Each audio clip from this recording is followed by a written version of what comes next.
സമഗ്ര വികസന പ്രവർത്തനങ്ങൾക്ക് ഊന്നൽ നൽകിക്കൊണ്ട് Punnerkulam panchayat 2026-27 budget vice president Sainaba Shukoor അവതരിപ്പിച്ചു. ബജറ്റിൽ പ്രതിഷേധിച്ച് LDF മെമ്പർമാർ യോഗത്തിൽ നിന്നും ഇറങ്ങിപ്പോയി. സമഗ്ര വികസനത്തിനായി വിവിധങ്ങളായ വികസന പ്രവർത്തനങ്ങൾ ലക്ഷ്യമിട്ടുകൊണ്ട് ഗ്രാമപഞ്ചായത്തിന്റെ പുതിയ ഭരണസമിതിയുടെ ആദ്യ വാർഷിക ബജറ്റാണ് പ്രസിഡന്റ് ഹസൻ തളികശ്ശേരിയുടെ അധ്യക്ഷതയിൽ വൈസ് പ്രസിഡന്റ് സൈനബ ശുക്കൂർ അവതരിപ്പിച്ചത്. 4,87,72,200 രൂപ വരവും 3,33,74,690 രൂപ ചിലവും 1,53,97,510 രൂപ നീക്കിയിരിപ്പും പ്രതീക്ഷിക്കുന്ന ബജറ്റാണ് അവതരിപ്പിച്ചത്.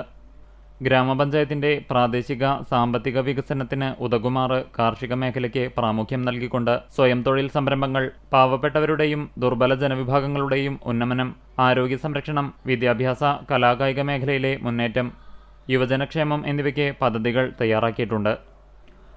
കാർഷിക മേഖലയ്ക്ക് 99,55,000 രൂപയും പാർപ്പിട പ്രശ്നം പരിഹാരത്തിനായി 7,06,23,206 രൂപ, ആരോഗ്യമേഖലയ്ക്ക് 68,29,470 രൂപ, കുടിവെള്ളം ശുചിത്വം 1,31,400 രൂപ, പട്ടികജാതി വികസനത്തിനായി 69,11,000 രൂപ എന്നിങ്ങനെ ഫണ്ട് വകയിരുത്തിയിട്ടുണ്ട്.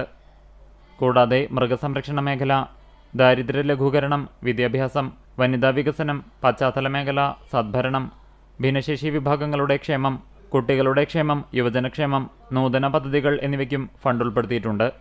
സ്ഥിരം സമിതി അധ്യക്ഷരായ ധർമ്മൻ, KH ആബിദ് എന്നിവരും UDF മെമ്പർമാരും ബജറ്റിനെ അനുകൂലിച്ചും പ്രതിപക്ഷ മെമ്പർമാരായ AD ധനീപ്, ശോഭാ പ്രേമൻ തുടങ്ങിയവർ പ്രതികൂലിച്ചും സംസാരിച്ചു. പഞ്ചായത്തിന്റെ പകുതിയോളം വരുന്ന തീരദേശ മേഖലയെ സ്പർശിക്കാത്ത രീതിയിൽ മത്സ്യമേഖല, വയോജനം, ടൂറിസം എന്നിവയെ അവഗണിച്ചുവെന്ന് മെമ്പർ AD ധനീപ് ബജറ്റിനെ വിമർശിച്ചു. കൂടാതെ UDFന്റെ തിരഞ്ഞെടുപ്പ് കാലത്തെ ഏറ്റവും പ്രധാനമായിരുന്ന ആൽത്തറ ബസ് സ്റ്റാൻഡിന്റെ പ്രവർത്തനങ്ങൾക്ക് പ്രാരംഭ നടപടിക്ക് പോലും ഫണ്ട് വെച്ചിട്ടില്ലെന്ന് കുറ്റപ്പെടുത്തി.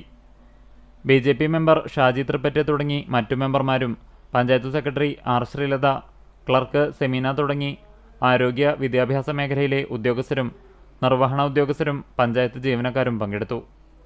ചർച്ചയ്ക്ക് ശേഷം പ്രതിപക്ഷാംഗങ്ങൾ ബജറ്റിൽ പ്രതിഷേധിച്ച് യോഗത്തിൽ നിന്ന് ഇറങ്ങിപ്പോയി. കൂടിയാലോചന നടത്താതെ ആരോ എഴുതി തയ്യാറാക്കിയ ഒരു ബജറ്റായി പുതിയ ഭരണസമിതിയുടെ ആദ്യ ബജറ്റ് മാറിയെന്ന് പ്രതിപക്ഷം കുറ്റപ്പെടുത്തി.